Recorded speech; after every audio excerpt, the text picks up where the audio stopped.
Halo, selamat malam, shalom. Selamat berjumpa lagi dengan Kakak J. Hari ini kita bicara tentang pengasihan Tuhan atau belas kasih Tuhan. Dasar bacaan kita adalah Matius 9 ayat 35 sampai 38. Nas kita adalah Matius 9 ayat 35 yang mengatakan, "Demikianlah Yesus berkeliling ke semua kota dan desa. Ia mengajar dalam rumah-rumah ibadat dan memberitakan Injil kerajaan sorga, serta melenyapkan segala penyakit dan kelemahan." Demikian firman Tuhan. Saudara-saudaraku, berdasarkan ayat nas tadi, secara garis besar ada 3 pekerjaan yang Tuhan Yesus lakukan selama berada di bumi, yaitu mengajar, memberitakan kabar baik, dan menyembuhkan. Ini menunjukkan bahwa misi Tuhan Yesus adalah untuk melayani, bukan untuk dilayani.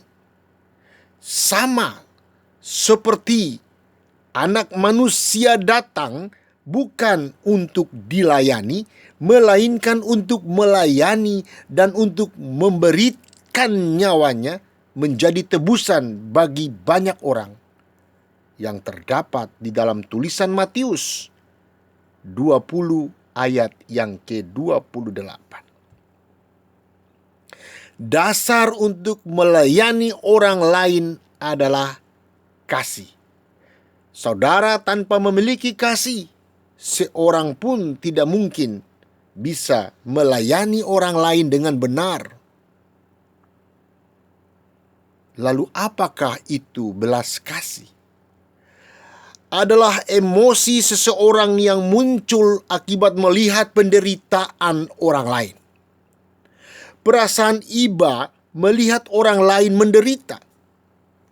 Belas kasihan itu lebih kuat daripada empati karena menimbulkan suatu tindakan aktif untuk meringankan penderitaan orang lain. Inilah hati Tuhan Yesus. Hati yang dipenuhi oleh belas kasihan. Setiap mujizat yang dihasilkan dari pelayanan Tuhan Yesus adalah hasil dari belas kasihan yang timbul dalam hatinya. Dimanapun dan kapanpun bertemu dengan orang-orang yang bermasalah, hati Tuhan Yesus selalu tergerak untuk menolong mereka. Ketika bertemu dengan orang yang sakit kusta, Tuhan Yesus mengulurkan tangannya dan menjamah orang kusta itu. Seketika itu juga tahirlah orang tersebut dari kustanya.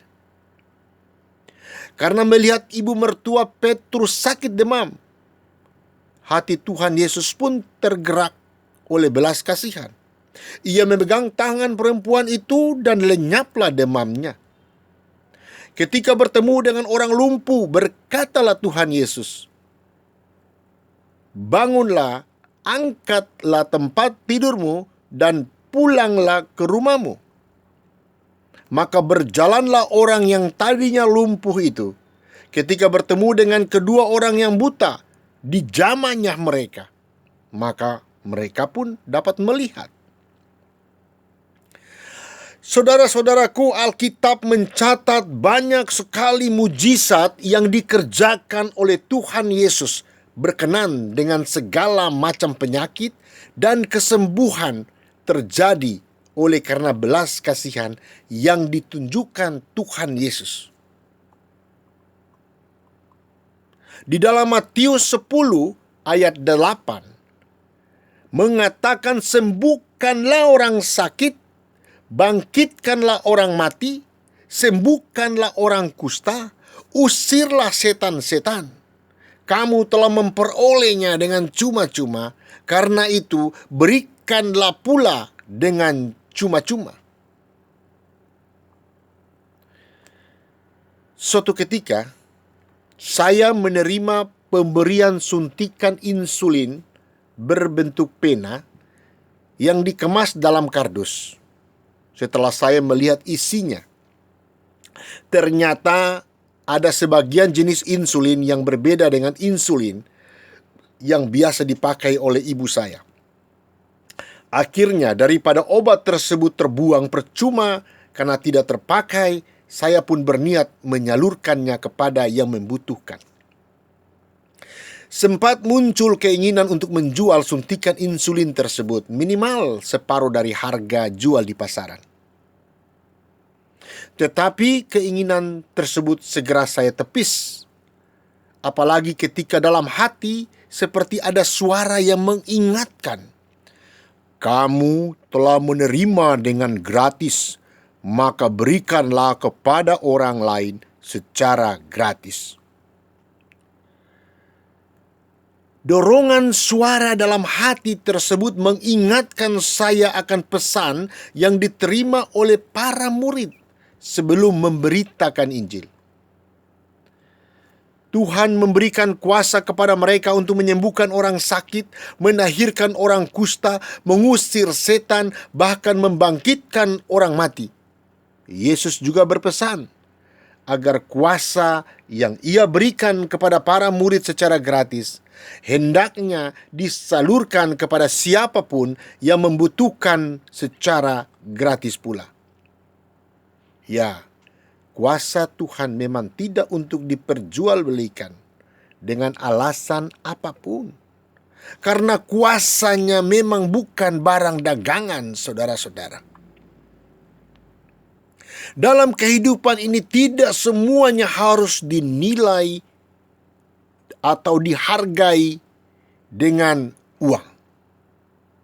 Ada pemberian tertentu yang dapat diberikan secara cuma-cuma karena kita pun menerimanya dari Allah tanpa perlu membayar.